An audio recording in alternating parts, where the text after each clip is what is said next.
मुंबईमध्ये पावसाचा जोर पुन्हा एकदा वाढू लागला आहे। मी सध्या उभा आहे मुंबईच्या छत्रपती शिवाजी महाराज टर्मिनस परिसरात आणि आपण पाहू शकतो या ठिकाणी रिमझिम पाऊस जो आहे तो सध्या पडताना दिसून येत आहे। मात्र सकाळपासूनच मुंबई आणि आसपासच्या शहरामध्ये ढगाळ वातावरण असून रिमझिम पाऊस सुरू असला तरी अधूनमधून पावसाचा जोर हा वाढताना पाहायला मिळत आहे।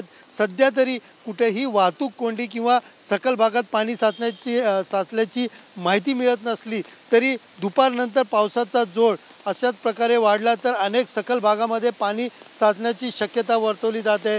सध्या तरी पाहिलं तर मुंबई आणि आसपासच्या शहरामध्ये रिमझिम पाऊस सुरू आहे आणि पावसाचा जोर हा अधूनमधून वाढताना या ठिकाणी पाहायला मिळत आहे। कॅमेरा पर्सन रोशनसह सुनील जाधव, TV9 मराठी, मुंबई।